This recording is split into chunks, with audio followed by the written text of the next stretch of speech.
अस्सलाम वालेकुम अली शाहिर।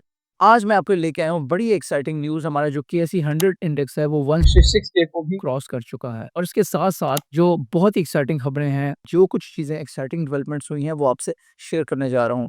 इंडेक्स के इतना ऊपर जाने की मेजर वजूहात क्या हैं और उसके साथ-साथ क्या मेजर डेवलपमेंट्स होती रही हैं और आगे क्या-क्या तवक्को की जा रही है कि क्या-क्या अच्छी डेवलपमेंट्स हो सकती हैं। कौन से ऐसे सेक्टर्स हैं जो इस इंडेक्स को ऊपर लेके जा रहे हैं और कौन से ऐसे सेक्टर्स हैं जो इतना अच्छा परफॉर्म नहीं कर पा रहे। इस सारी चीज़ को हम डिटेल में डिस्कस करेंगे। अगर अभी तक आपने चैनल को सब्सक्राइब नहीं किया तो इसे ज़रूर सब्सक्राइब कर लें बिकॉज़ आने वाला जो कंटेंट है वो इससे भी ज़्यादा दिलचस्प होने जा रहा है। और सबसे बड़ी जो खबर है वो जो पॉलिटिकल सिनेरियो जो बन रहा है उसके बारे में है। रिसेंटली प्राइम मिनिस्टर शहबाज शरीफ और जो हमारे फील्ड मार्शल साहब हैं वो अमेरिका के दौरे पे गए हुए थे और उनको जो तारीखी वेलकम वहाँ दिया गया है और प्रेसिडेंट ट्रम्प ने उनके बारे में जो शानदार अल्फाज यूज़ किए हैं कि A great leader coming. We have the Prime Minister of Pakistan coming and the Field Marshal.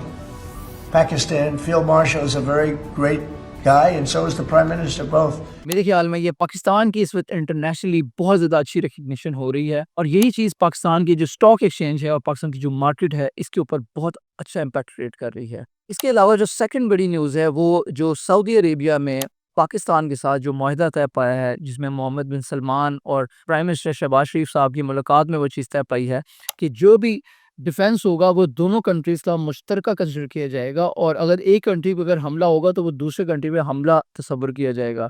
इसकी वजह से जो सऊदी अरेबिया है वो पाकिस्तान की जो न्यूक्लियर पावर है तो उसकी छतरी के नीचे आ गया है। ये जो सारी सूरत-ए-हाल बन रही है इसमें पाकिस्तान एक स्ट्रैटेजिकली बहुत स्ट्रॉन्ग कंट्री बन के दुनिया में सामने आ रहा है। इसी वजह से जो मार्केट्स हैं वो बहुत पॉजिटिव हैं और बहुत बुलिश हैं। अब चलते हैं बाकी खबरों की जानिब। तो सबसे पहले एफएफसी के इस्लामिक या शरिया कंप्लायंट होने के ऊपर बात करते हैं कि उसकी बेसिकली एक्सपेक्ट ये किया जा रहा था कि इस साल के एंड तक वो इस्लामिक हो जाएगा। तो अब ये खबर मिली है कि उसको स्कॉलर्स ने तो ओके कर दिया है। अब बहुत जल्द आई थिंक उसको पब्लिकली भी ये चीज़ कर दी जाएगी।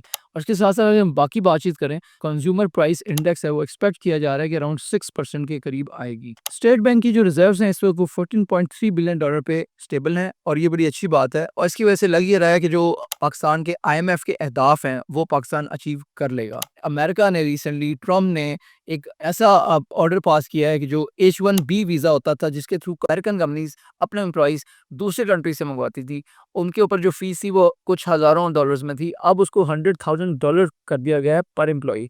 ये एक सिग्निफिकेंट डेवलपमेंट है क्योंकि अमेरिका ये चाह रहा है कि कट बैक किया जाए थोड़ा-सा इमिग्रेशन के ऊपर और यही चीज़ पाकिस्तान के लिए और दूसरे ऐसे कंट्रीज़ जहाँ से लोग रिमोटली काम करते हैं उनके लिए बहुत ज़बरदस्त किस्म की अपॉर्च्युनिटी है कि अगर आप वहाँ नहीं जा सकेंगे और जो स्किल्ड लेबर है वो यूएस में जाके काम नहीं कर सकेगी, तो फिर उनको ये वर्क आउटसोर्स करना पड़ेगा। तो ये बड़ी अच्छी अपॉर्च्युनिटी है और आई थिंक इसका आईटी इंडस्ट्री के ऊपर भी पाकिस्तान की काफ़ी मुस्बत इम्पैक्ट आ सकता है। अगर हम बात करें सर्कुलर डेट की तो उसके ऊपर $1.275 ट्रिलियन का एक मुआहदा तय पा गया है 18 बैंक्स के साथ और ये एक बड़ी खुशाइंद बात है क्योंकि इसकी वजह से जो इश्यू बना हुआ था कि जो पावर कंपनीज़ हैं वो ऑयल एंड गैस कंपनीज़ को पेमेंट नहीं कर पा रही थी, जो अब इसकी वजह से इसकी पेमेंट्स होनी शुरू हो जाएगी और वही चीज़ हम देख भी रहे हैं कि ओजीडीसीएल को 2 पेमेंट्स हो चुकी हैं और बाकी जो पेमेंट्स हैं वो मंथली इंस्टॉलमेंट्स के ऊपर हो रही हैं। तो ये बड़ी अच्छी खबर है और इसी के तहत जो ऑयल एंड गैस कंपनीज़ हैं जिनमें ओजीडीसीएल, पीपीएल और पीएसओ और एसएनजीपीएल शामिल हैं इनके बेनिफिशियरीज़ में,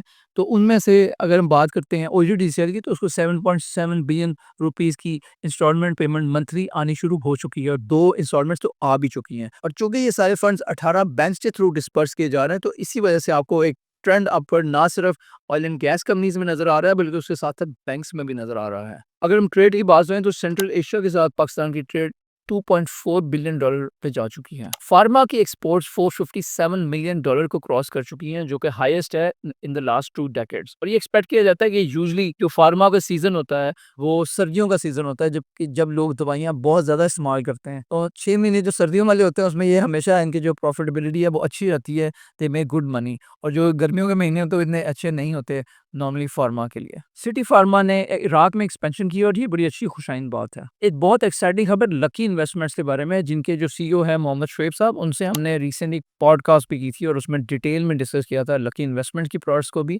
और ओवरऑल इस्लामिक इन्वेस्टमेंट्स को भी। तो आप यहाँ क्लिक करके देख सकते हैं।